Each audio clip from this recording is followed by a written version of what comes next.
Online Channel mempersembahkan serial Pendekar Raja Wali Sakti, episode Penari Berdarah Dingin, bagian 4. Malam sudah beranjak semakin larut, udara yang dingin jadi tidak terasa oleh kehangatan suasana yang ditimbulkan rombongan penari pimpinan Ki Jawura. Semakin larut, semakin hangat suasananya. Ini karena irama gamelan yang ditabuh pada nayaga kelihatan semakin bergairah. Namun semua itu seperti tidak dirasakan Onila yang hanya duduk saja di pinggir belakang panggung di antara para nayaga. Wajah gadis itu kelihatan murung, seolah-olah sudah jemu berada di tengah-tengah keramaian ini. Beberapa kali ditariknya napas panjang, tidak peduli dengan sorotan mata Ki Jawura yang selalu berada di sampingnya. "Kau gelisah sekali malam ini, Onila," tegur Ki Jawura. "Tidak, Ki," desa Onila seraya menghembuskan napas panjang. "Apa sebenarnya yang kau pikirkan, Onila?" Ki Jawura tidak percaya pada jawaban Onila. Onila mendesah berat. Gadis itu melayangkan pandangannya ke depan panggung. Di sana, terlihat seorang pemuda berwajah tampan mengenakan baju rompi putih tengah duduk di kursi paling depan. Di sebelahnya duduk seorang gadis cantik mengenakan baju biru muda yang agak ketat sehingga memetakan bentuk tubuhnya yang ramping dan indah. Ki Jawura mengarahkan pandangannya ke arah yang sama dengan gadis penari itu. Kepalanya terangguk-angguk seperti bisa mengerti kegelisahan yang terjadi pada diri Onila. "Aku juga sudah mendengar tentang pemuda itu.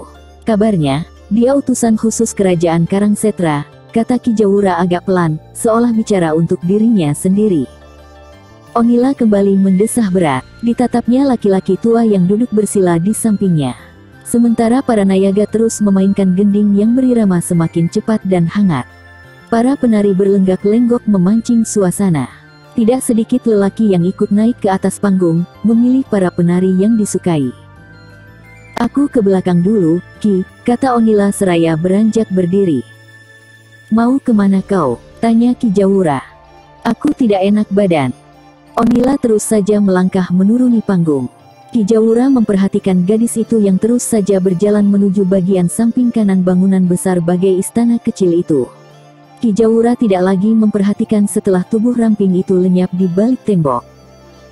Sementara Onila terus berjalan cepat menyusuri tepi dinding yang cukup tinggi dan kokoh. Tak ada seorang pun yang terlihat di sekitar tempat itu. Perhatian semua orang tertumpah ke alun-alun. Tempat suara irama gending masih terdengar hangat menghalau udara dingin yang berhembus kencang malam ini. Onila berhenti melangkah di samping sebuah jendela besar. Gadis itu menjulurkan kepalanya, memperhatikan ke dalam. Gadis itu bergumam pelan. Perlahan-lahan kembali dilangkahkan kakinya melintasi depan jendela itu. Langkahnya terus memasuki lorong yang di kiri dan kanannya terdapat kamar-kamar yang pintunya tertutup rapat. Ada 4 orang prajurit berjaga-jaga di sana. Mereka membungkuk memberi hormat. Onila membalasnya dengan senyuman tipis. Gadis itu membuka salah satu pintu kamar, langsung masuk ke dalam.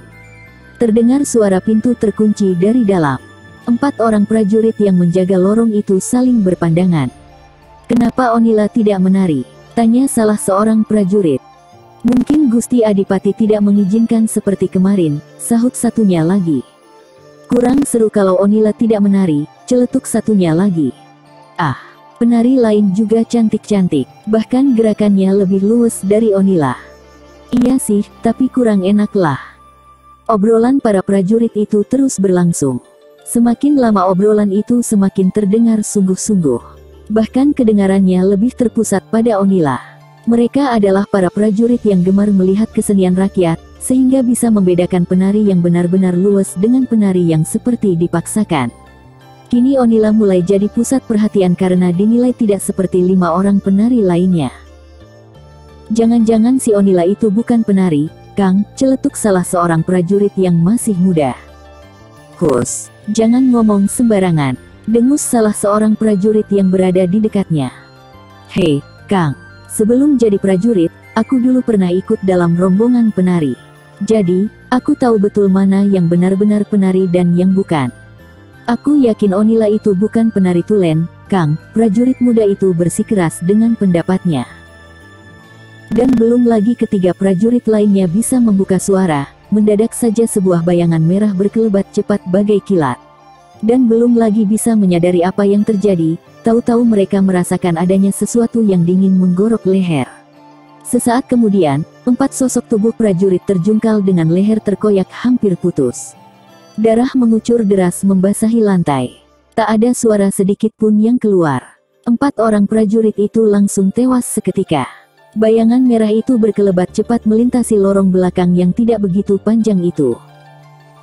Kegemparan terjadi di istana Kadipaten Bojong Picung ketika 4 orang prajurit ditemukan tewas dengan leher terpenggal hampir putus. Adipati Anggara langsung memerintahkan agar penjagaan diperkuat dan dia melarang semua rombongan penari keluar dari kamarnya. Jelas, keselamatan para penari dan para nayaga adalah tanggung jawabnya. Bahkan Adipati Anggara menempatkan 20 prajurit di sekitar kamar peristirahatan mereka. Adipati Anggara berjalan mondar-mandir di ruangan khusus pribadinya. Hanya ada Rangga dan Dyah Mardani di ruangan itu, dan tak ada seorang prajurit pun yang terlihat. Rangga dan Dyah Mardani duduk di kursi menghadap meja bundar beralaskan batu pualam putih berkilat. Adipati Anggara berdiri membelakangi jendela. Raut wajahnya tampak kusut, dan matanya lesu menatap pendekar Raja Wali Sakti. Aku tidak mengerti, mengapa mereka memilih Kadipaten Bojong Picung sebagai pusat pemberontakan? Keluh Adipati Anggara seperti bertanya pada dirinya sendiri. Kelemahan, sahut Rangga tanpa diminta. Kalau saja tidak ada Dyah Mardani dan teringat pesan Rangga, Adipati Anggara sudah menjatuhkan diri di depan pendekar Raja Wali Sakti yang juga Raja Karangsetra. Kadipaten Bojong Picung ini berada di dalam wilayah kerajaan Karangsetra, maka sudah tentu Adipati Anggara berada di bawah Rangga. Dyah, kau bisa pergi sebentar. Pinta Adipati Anggara merasa sungkan berbicara dengan Rangga di depan putrinya. Dyah Mardani memandang Rangga yang mengangguk sedikit, kemudian beranjak bangkit dan melangkah meninggalkan ruangan ini. Tinggal Adipati Anggara dan Rangga yang masih berada di ruangan yang cukup besar dan indah ini. Adipati Anggara langsung berlutut di lantai begitu pintu tertutup. Sementara Dyah Mardani telah lenyap di balik pintu. Ampun, Gusti Prabu. Adakah kesalahan dalam kepemimpinan hamba selama ini? Pelan sekali suara Adipati Anggara. Tidak, aku tidak melihat adanya kesalahan dalam kepemimpinanmu, Paman Adipati, kata Rangga penuh kewibawaan. Bangunlah, duduk dekatku di sini. Adipati Anggara memberikan sembah dengan merapatkan kedua tangannya di depan hidung, kemudian beranjak bangkit berdiri dan menghampiri pendekar Raja Wali Sakti itu. Sebelum duduk di samping pemuda yang selalu mengenakan baju rompi putih itu, sekali lagi dia memberikan sembah hormatnya. Dengan sikap agak sungkan, Adipati Anggara duduk di samping Rangga. Aku hanya melihat kelemahan pada kemampuan prajurit-prajuritmu, jelas Rangga lagi. Apa yang harus hamba lakukan, Gusti Prabu? Tanya Adipati Anggara penuh rasa hormat.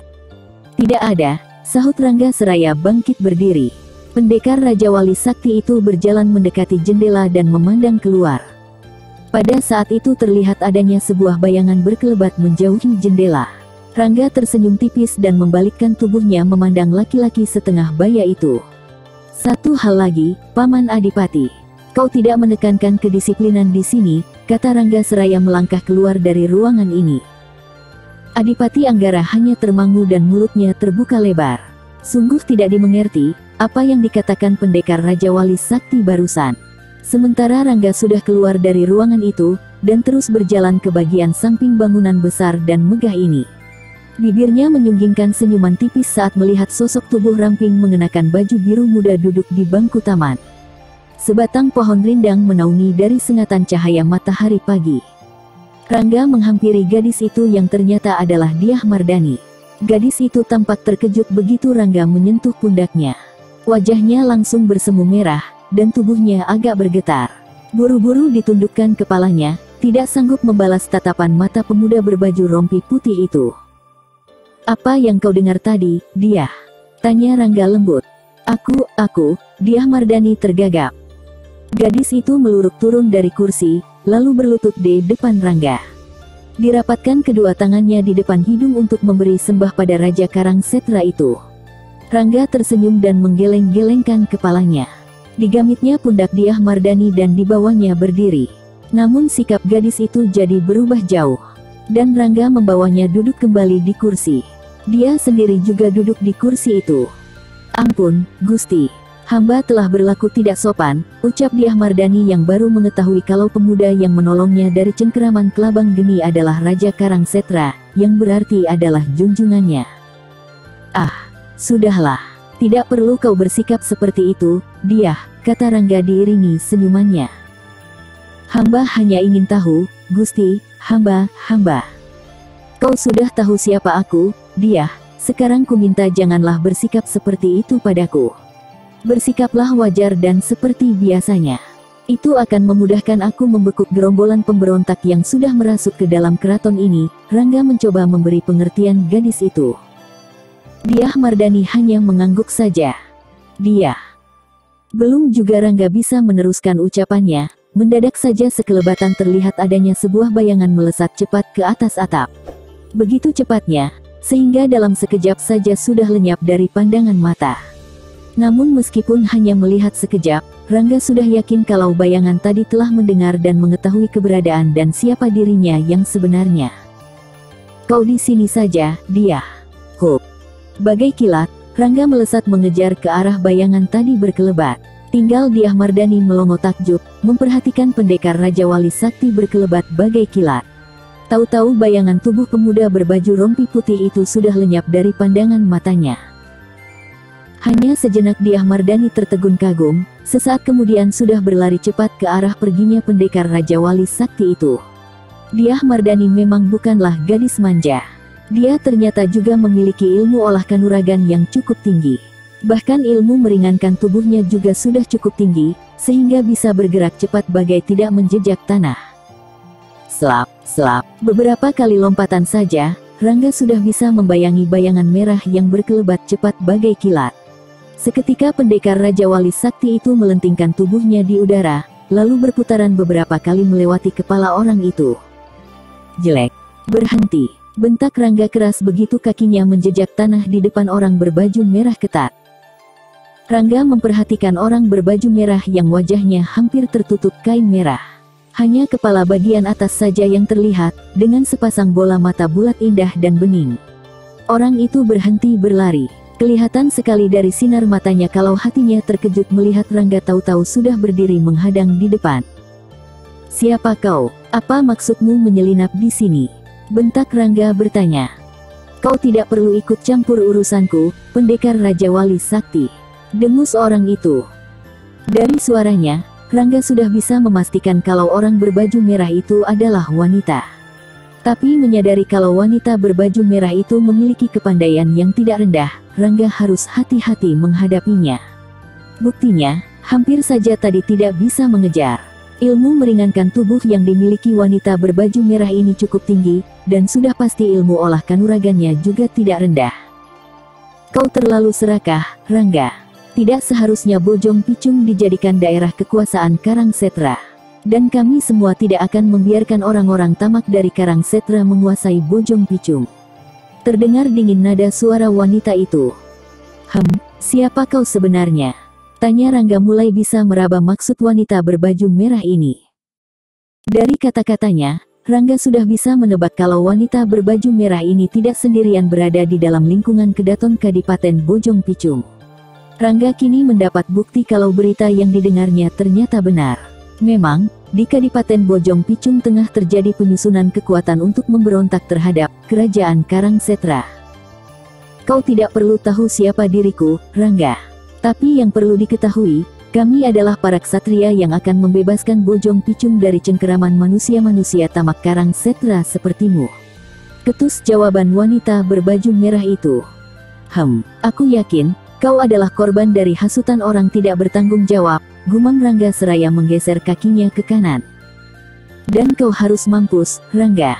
Setelah berkata demikian, wanita berbaju dan bercadar merah itu langsung melesat sambil berteriak keras, menerjang pendekar Raja Wali Sakti. Begitu cepat serangannya, sehingga Rangga tidak punya kesempatan berkelit. Satu pukulan keras mendarat telak di bahu kanan pendekar Raja Wali Sakti. Akibatnya pemuda berbaju rompi putih itu terpental ke belakang. Cepat sekali Rangga menggelinjang bangkit. Pada saat itu, serangan sudah kembali datang. Bergegas Rangga melompat ke kanan, maka serangan itu hanya lewat tanpa mengenai sasaran. Dan cepat sekali Rangga memutar tubuhnya sambil melayangkan satu tendangan keras ke arah punggung, selagi lawannya belum sempat memperbaiki posisi tubuh. Duk! Ah! Wanita berbaju merah itu memekik tertahan dan seketika terhuyung limbung. Tendangan Rangga memang begitu keras. Meskipun tidak disertai pengerahan tenaga dalam, namun cukup membuat wanita itu meringis kesakitan. Dan belum lagi dia bisa menguasai keseimbangan tubuhnya. Kembali Rangga sudah melompat menerjang disertai kiriman satu pukulan keras bertenaga dalam tidak penuh. Hai! Cepat-cepat wanita itu berkelit dengan membanting tubuhnya ke samping dan bergulingan beberapa kali. Dan secepat itu pula dia melompat bangkit sambil melontarkan satu pukulan keras ke arah pinggang lawan. Uts! Rangga menarik tubuhnya sedikit ke samping, sehingga pukulan wanita bercadar merah itu luput dari sasaran. Namun belum juga wanita itu bisa menarik pulang tangannya, Rangga sudah cepat mengibaskan tangannya. Dan, tep! Ih! Wanita berbaju merah itu memekik tertahan. Dia berusaha memberontak, mencoba melepaskan tangannya dari cekalan Rangga yang begitu kuat. Sebelah tangannya yang bebas, segera dilayangkan ke wajah pendekar Raja Wali Sakti. Namun cepat sekali Rangga mengegoskan kepalanya, dan secepat itu pula tangan sebelah lagi menangkap tangan wanita itu tepat di depan wajahnya. Lepaskan! Sentak wanita itu sambil memberontak mencoba melepaskan diri. Kau cukup tangguh, Nisana. Tapi terlalu angkuh, ujar Rangga agak tersengal. Sambil mengerahkan seluruh tenaga dalamnya wanita berbaju merah itu menarik kedua tangannya yang dicekal kuat pemuda berbaju rompi putih itu. Begitu kuat tangannya ditarik, dan pada saat itu Rangga mengendorkan pegangannya. Akibatnya wanita itu terpental, karena tarikan tenaga dalamnya sendiri. Ah! Brak! Sebuah pilar besar hancur berantakan terlanda tubuh ramping terbalut baju merah menyala itu. Rangga tersenyum melihat wanita itu menggeliat berusaha bangkit kalau saja tidak tertutup kain merah, sudah pasti mulutnya terlihat meringis merasakan sakit di sekujur tubuh. Pada saat itu, terlihat Dyah Mardani dan sekitar 20 orang prajurit berlarian menghampiri. Di antara mereka juga terlihat Adipati Anggara. Di belakang mereka menyusul lagi sekitar 30 prajurit yang berlarian cepat dengan tombak dan pedang terhunus. Hup! Cepat sekali Rangga melompat, dan kakinya langsung menjejak dada wanita berbaju merah yang masih tergeletak di antara puing-puing reruntuhan pilar. Dia berusaha menggeliat, namun pijakan kaki pendekar Raja Wali Sakti begitu kuat. Tak ada lagi yang bisa dilakukan, karena sekelilingnya sudah terkepung sekitar 50 orang prajurit Adipati Anggara dan Dyah Mardani menghampiri. Bangun! Bentak Adipati Anggara di saat Rangga memindahkan kakinya dari tubuh wanita itu. Sambil mendengus kesal, wanita berbaju merah itu bangkit berdiri. Adipati Anggara yang wajahnya berang dan matanya berkilat, bergerak mendekati. Bret! Cadar merah yang menutupi wajah wanita itu seketika terbuka dijamret Adipati Anggara dengan kasar. Tampak seraut wajah cantik yang tersembunyi di balik cadar merah itu. Adipati Anggara langsung menggelinjang 2 tindak ke belakang begitu mengenali wajah cantik itu. Demikian juga Dyah Mardani yang nampak begitu terkejut. Kau, Karsini, agak tertahan suara Adipati Anggara. Ya, aku memang Karsini, ketus nada suara wanita itu. Sementara Rangga yang menyaksikan, jadi tidak mengerti. Dipandangi wanita berbaju merah itu beberapa saat, kemudian beralih pada Adipati Anggara dan Dyah Mardani. Bawa dia ke penjara, perintah Adipati Anggara. 2 orang prajurit langsung bergerak meringkus wanita yang dikenali Adipati Anggara sebagai Karsini. Wanita berbaju merah itu langsung dibawa para prajurit ke penjara. Sedangkan Adipati Anggara tampak gundah, seperti tidak sanggup menerima tatapan mata pendekar Raja Wali Sakti. Sedangkan Dyah Mardani sudah berjalan perlahan meninggalkan tempat ini. Kepala gadis itu tertunduk, seperti ada beban berat di kepalanya. Rangga menghampiri Adipati Anggara, lalu berdiri sekitar 2 langkah di depan laki-laki setengah baya itu. Siapa dia, Paman Adipati? Tanya Rangga. Namanya Karsini. Dia dulu bekas seorang penari dan pernah menjadi selirku. Tapi sudah 3 tahun ini menghilang dan tak ada kabar beritanya lagi, Adipati Anggara mencoba menjelaskan. Rangga tidak bertanya lagi. Diayunkan kakinya meninggalkan Adipati Anggara yang dikawal 6 orang prajurit. Pendekar Raja Wali Sakti itu terus berjalan tanpa menoleh lagi. Sedangkan Adipati Anggara menghembuskan napas panjang dan terdengar begitu berat. Dia tahu kalau pengakuannya tadi tidak menyenangkan hati junjungannya. Meskipun seorang raja, tapi Rangga tidak menyukai adanya selir. Dia masih teringat akan kehidupan ayahnya yang memiliki banyak selir. Akibatnya, lahirlah anak-anak yang bisa dikatakan terlantar sekarang ini. Akibatnya dari selir juga, bisa menyebabkan perpecahan dan perang saudara. Itu semua dialami Rangga ketika pertama kali kembali ke tanah kelahirannya. Maka, dia bersumpah untuk tidak memiliki selir seorang pun. Namun begitu, Rangga tidak melarang para adipati, demang, ataupun pembesar lainnya untuk memiliki selir. Hanya saja, mereka juga merasa sungkan bila memiliki selir dan diketahui rajanya. Hingga tak ada seorang pun dari pembesar istana kerajaan Karangsetra yang memiliki selir. Mereka memang merasa tidak patut, mengingat rajanya sendiri tidak memiliki selir barang seorang pun. Hah, untuk apa Karsini muncul? Apakah hendak mempermalukan aku di depan Gusti Prabu? Keluh Adipati Anggara dalam hati. Bersambung ke Penari Berdarah Dingin 5. Masih bersama cerita silat online channel. Jangan lupa like and subscribe. Terima